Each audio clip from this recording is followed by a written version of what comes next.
Hello students, বাইনে নির্মলে তোমাদের প্রত্যেককে অনেক অনেক শুভেচ্ছা এবং অভিনন্দন জানাই। সেকেন্ড এসএলএসটি 2025 11-12 লেভেল বায়োলজিক্যাল সায়েন্সে তোমরা ডেমো ক্লাসের টপিক চয়েসের ব্যাপারে প্রচুর কনফিউশনের মধ্যে আছো। তো সেই জন্যই আমি আগের ভিডিওতে আমি আলোচনা করেছি ক্লাস 11-এর একদম সিলেবাস ধরে আমি আলোচনা করেছি যে ডেমোর জন্য কোন টপিকগুলো চয়েস করলে ভালো হয়। তো আজকে আমি আলোচনা করব ক্লাস 12-এর সিলেবাস। এক্ষেত্রে দেখতে পাচ্ছি একদম যে আধুনিক যে সিলেবাস আছে, অর্থাৎ এখন যে সেমেস্টার এক্সামিনেশন হচ্ছে, তো সেই সেমেস্টার সিস্টেমের সিলেবাস ধরে তোমাদের সঙ্গে আলোচনা করব ক্লাস 12 থেকে ডেমোর জন্য কোন টপিক চয়েস করলে ভালো হয়। দেখো, যখনই ডেমো ক্লাস কিন্তু এক্ষেত্রে ক্রুশিয়াল হতে চলেছে, এই এক্সামিনেশনের ডেমো ক্লাস খুবই ক্রুশিয়াল হতে চলেছে। তো সেই জন্য টপিক সিলেকশনও কিন্তু খুব ভালোভাবে করতে হবে। এমন টপিক তোমাকে চয়েস করতে হবে যে টপিকের ওপরে তোমার একদম ফুললি তুমি কনফিডেন্ট, মানে যে টপিককে তুমি একদম খুব ভালোভাবে তুমি গ্রিপের মধ্যে নিয়ে এসেছো।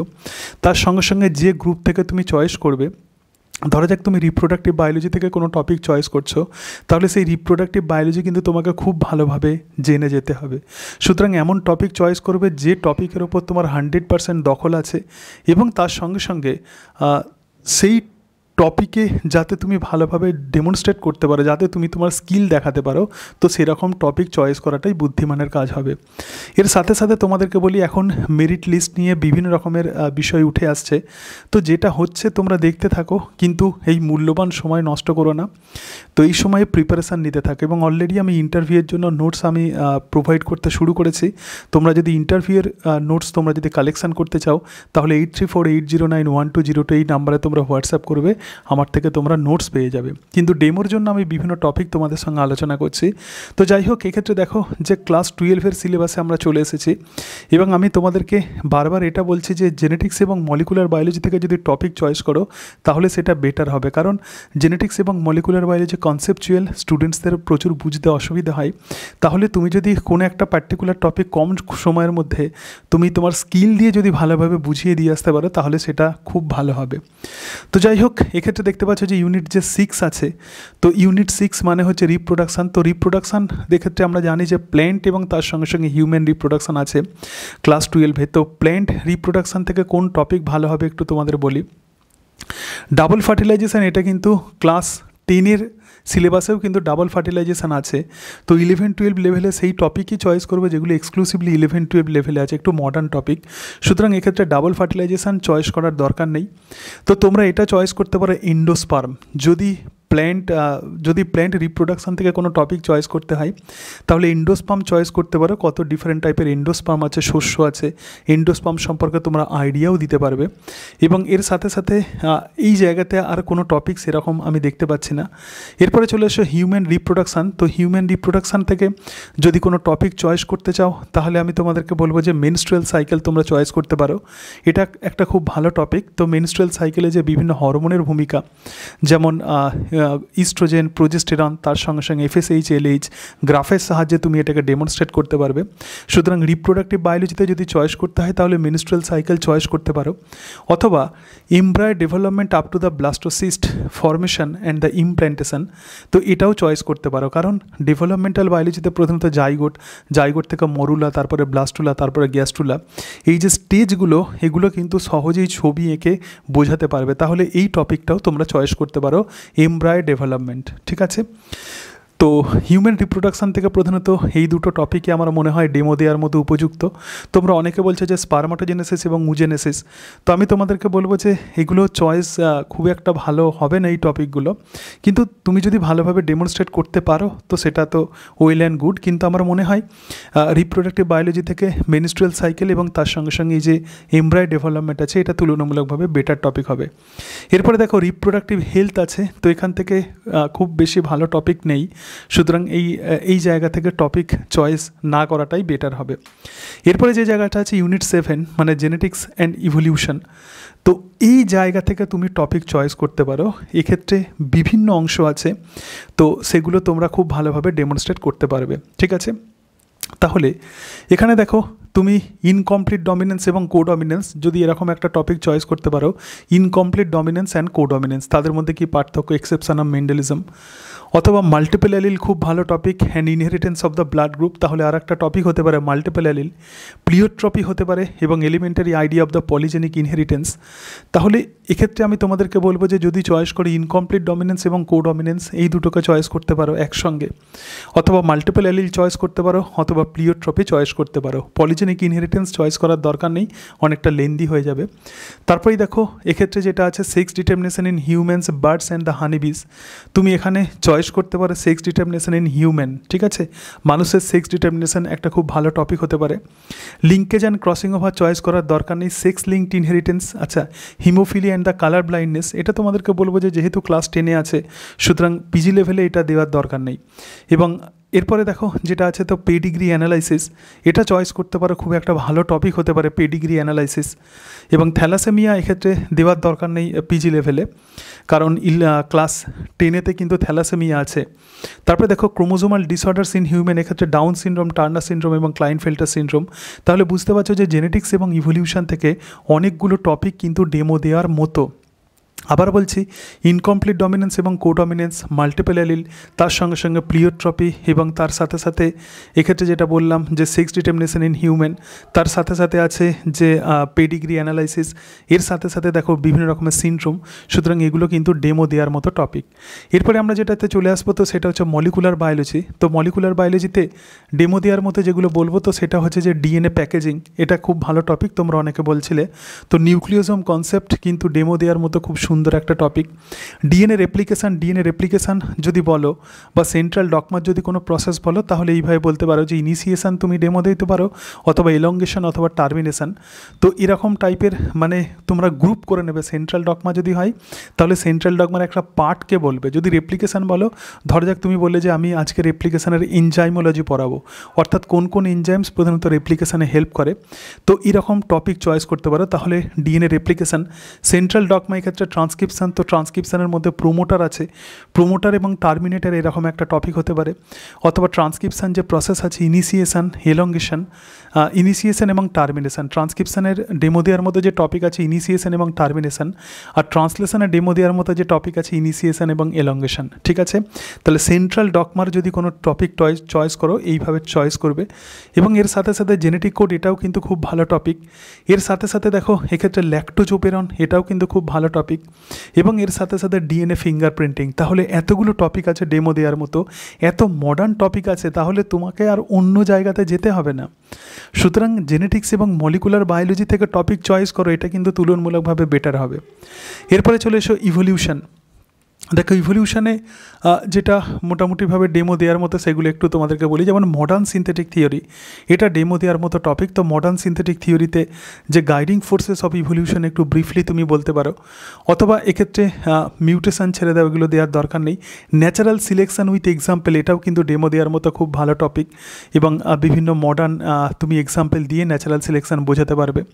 সুতরাং ন্যাচারাল সিলেকশনের যে ডিফারেন্ট টাইপ আছে এটাও কিন্তু খুব ভালো টপিক হতে পারে।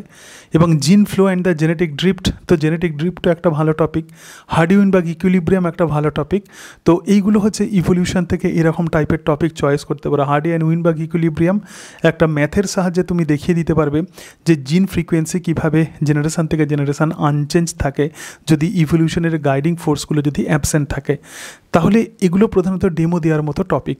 সুতরাং ইভলিউশন থেকে সবথেকে বেটার হয় ভালো ডেমো দেওয়ার মতো টপিক ন্যাচারাল সিলেকশানের টাইপ উইথ এক্সাম্পল, এটা একটা ভালো টপিক। এবং তার সঙ্গে সঙ্গে জেনেটিক ড্রিফট, এটা কিন্তু ভালো টপিক। এই দুটো টপিক মোটামুটি আমার মনে হয় যে ইভলিউশন থেকে ডেমো দেওয়ার মতো। এরপরে যেটাতে চলে আসবে তো সেটা হচ্ছে সেমেস্টার 4। তো সেমেস্টার 4-এ দেখো এখানে হিউম্যান হেলথ অ্যান্ড ডিজিজ আছে। তো যেটা আছে এখানে দেখো ইমিউনোলজি আছে। তো ইমিউনোলজিতে এক্ষেত্রে তোমরা দিতে পারো যে টাইপস অফ ইমিউনিটি, অর্থাৎ এক্ষেত্রে ইননেট অ্যাকোয়ার্ড ইমিউনিটি তোমরা ডেমো দিতে পারো। ডিফারেন্ট টাইপের যে সেল আছে, টি সেল এবং তার সঙ্গে সঙ্গে বি সেল কীভাবে কাজ করছে, তো এরকম একটা টপিক হতে পারে। এর সাথে সাথে যেটা বলবো যে অ্যান্টিবডি স্ট্রাকচার, ঠিক আছে, এটা অতটা খুব একটা ভালো টপিক হবে না। এবং এখানে দেখো হিউম্যান ডিজিজ যেটা আছে সেটা ম্যালেরিয়া। তো ম্যালেরিয়া একটা ডেমো দেওয়ার মতো টপিক হতে পারে। ম্যালেরিয়ার যে কোনো একটা সাইকেল, প্লাজমোডিয়ামের যে কোনো একটা সাইকেল, আইদার হিউম্যান সাইকেলটা তুমি ডেমো দেওয়ার মতো কিন্তু একটা ভালো টপিক হতে পারে, কারণ এক্ষেত্রে অনেক কিছু বিষয় বোঝানো যাবে। সুতরাং ম্যালেরিয়া যদি চয়েস করো তাহলে হিউম্যান সাইকেল প্লাজমোডিয়ামের সেটা চয়েস করতে পারো। এর সাথে সাথে এখানে দেখো খুব একটা মডার্ন টপিক আছে, সেটা হচ্ছে SARS, severe acute respiratory syndrome, অর্থাৎ COVID, corona virus infected disease 2019। সুতরাং এটাও কিন্তু ডেমো দেওয়ার মতো টপিক, খুব ভালো টপিক ডেমো দেওয়ার মতো। এবং autoimmune disorder symptoms of the diseases, যে ডিফারেন্ট টাইপের অটোইমিউনো ডিজিজ আছে, এটাও কিন্তু ডেমো দেওয়ার মতো টপিক, ঠিক আছে।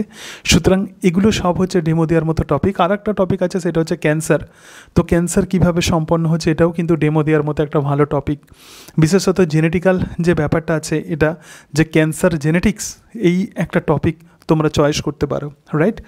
তো এই অংশগুলোই প্রধানত হিউম্যান হেলথ অ্যান্ড ডিজিজে আমার মনে হয় ডেমো দেওয়ার মতো ভালো টপিক হতে পারে। Improvement in the food production, দেখো এক্ষেত্রে বলবো যে এই জায়গা থেকে খুব একটা ডেমো দেওয়ার মতো টপিক নেই। মাইক্রোবস ইন হিউম্যান ওয়েলফেয়ার, তো এক্ষেত্রেও খুব একটা ভালো টপিক নেই। মাইক্রোবস ইন হিউম্যান ওয়েলফেয়ার, তো বায়োটেকনোলজি, এবার চলে এসো বায়োটেকনোলজি। তো বায়োটেকনোলজিতে এই যে রিকম্বিনেন্ট ডিএনএ টেকনোলজি বা জেনেটিক ইঞ্জিনিয়ারিং প্রধানত ডেমো দেওয়ার মতো টপিক, যে কীভাবে ডিএনএকে কাট করা হচ্ছে, তার সঙ্গে সঙ্গে কীভাবে ভেক্টরের মধ্যে তাকে ইনকর্পোরেট করা হচ্ছে, তারপরে হোস্ট সেলের মধ্যে কীভাবে ঢোকানো হচ্ছে। সুতরাং এই যে রিকম্বিনেন্ট ডিএনএ টেকনোলজি, এটা একটা ভালো টপিক। এর সাথে সাথে হিউম্যান ইনসুলিন প্রোডাকশান, এটাও কিন্তু ভালো টপিক। হিউম্যান ইনসুলিন কীভাবে তৈরি করা হয়। স্টেম সেল থিওরি, এটাও কিন্তু একটা ভালো টপিক হতে পারে। এবং জিএমও, জেনেটিক্যালি মডিফাইড, আমার মনে হয় এখানটা দেওয়ার দরকার নেই। তো ট্রান্সজেনিক অ্যানিমেলস, এটা একটা মোটামুটি একটা টপিক হতে পারে, কিন্তু তার মধ্যে বায়োটেকনোলজিতে তুমি রিকম্বিনেন্ট ডিএনএ টেকনোলজি পেয়ে যাচ্ছ, এর সাথে সাথে স্টেম সেল থিওরি পেয়ে যাচ্ছ, মডার্ন টপিক। সুতরাং এগুলো এবং এর সাথে সাথে হিউম্যান ইনসুলিন প্রোডাকশান, এগুলো কিন্তু ভালো টপিক হতে পারে। এরপরে চলে এসে ইউনিট 10, যেটা আছে ইকোলজি অ্যান্ড এনভায়রনমেন্ট। তো ইকোলজি অ্যান্ড এনভায়রনমেন্টে হ্যাবিটেট অ্যান্ড নিচ একটা ভালো টপিক হতে পারে। ডিফারেন্ট টাইপের নিচ, এটা একটা কিন্তু ভালো টপিক হতে পারে। এবং পপুলেশন ইন্টারাকশান ছেড়ে দাও, এগুলো ডেমো দেওয়ার মতো খুব একটা ভালো টপিক হবে না। তো এই জায়গাতে দেখো ইকোসিস্টেম, তো ইকোসিস্টেমেও খুব একটা ভালো টপিক নেই ডেমো দেওয়ার মতো। বায়োডাইভার্সিটি অ্যান্ড কনজারভেশন, তো বায়োডাইভার্সিটি অ্যান্ড কনজারভেশনেও আমার মনে হয় যে ডেমো দেওয়ার মতো খুব একটা ভালো টপিক নেই। এরপরে চলে এসে এনভায়রনমেন্টাল ইস্যু, তো এনভায়রনমেন্টাল ইস্যুতেও খুব একটা ভালো টপিক নেই, তো সেই জন্য আমি আর এগুলো পড়ছি না, ঠিক আছে। তো তোমাদেরকে যেটা বলবো যে প্রধানত ডেমো দেওয়ার জন্য প্রধানত জেনেটিক্স, মলিকুলার বায়োলজি চয়েস করো, ইভলিউশন চয়েস করো, অথবা বায়োটেকনোলজি পোর্শন চয়েস করো, ঠিক আছে। তো এই জায়গাগুলো চয়েস করতে পারো, অথবা হেলথ অ্যান্ড ডিজিজ থেকে যেটা বললাম যে সার্স-কোভ যে ডিজিজ আছে, তো সেটাকে তোমরা চয়েস করতে পারো। সুতরাং এই যে তোমরা চিন্তা করছো যে ডেমোতে কোন টপিক নিয়ে তোমরা প্রধানত ডেমো দেবে, তাহলে মোটামুটি আমি বলার চেষ্টা করলাম যে কোন কোন টপিকগুলো প্রধানত ডেমোর জন্য চয়েস করলে ভালো হয়। এবার তোমরা নিজেদের পছন্দ মতো তোমরা টপিক চয়েস করতে পারো। আমি জাস্ট একটা তোমাদেরকে আইডিয়া দিলাম যে কোন টপিকগুলো ডেমো দিলে বেটার হবে। এর সাথে সাথে তোমাদেরকে বলি যে মেরিট লিস্ট প্লাস কারা ইন্টারভিউতে ডাক পাবে, তো এখন যা কিছু হচ্ছে সেগুলোর প্রতি একটু দৃষ্টি রাখো।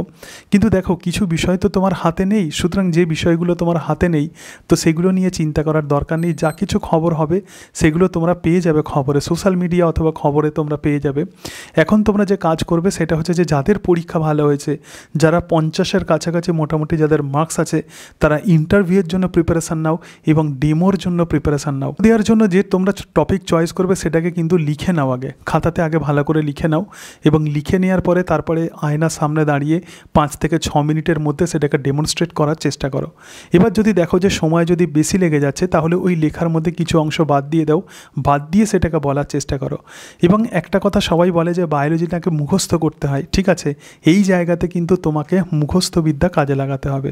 অর্থাৎ এমনভাবে টোটাল বিষয়টা পড়তে হবে যাতে ডেমো দিতে গিয়ে যাতে তুমি ভুলে না যাও। সুতরাং মুখস্থ এবং তার সঙ্গে সঙ্গে তোমার বোঝানোর ক্ষমতা, তোমার এই যে বডি ল্যাঙ্গুয়েজ, এই সব কিছু যদি ঠিকঠাক থাকে তাহলে অবশ্যই তোমার ডেমো ভালো হবে। আবারও বলছি, তো ডেমোর জন্য সেই টপিক চয়েস করবে যেগুলো বোঝানো যায়, যেগুলো বোঝানোর মতো টপিক, সেগুলোকে চয়েস করো, যার মধ্য দিয়ে তুমি তোমার নিজের স্কিলকে ফুটিয়ে তুলতে পারবে, একটা শক্ত বিষয় সহজভাবে তুমি উপস্থাপন করতে পারবে। তো সেরকম টাইপের টপিক চয়েস করাটাই কিন্তু বুদ্ধিমানের কাজ হবে।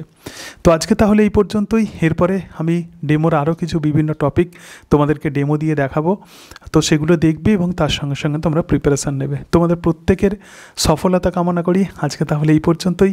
সকলে ভালো থেকো। So thank you and that's it.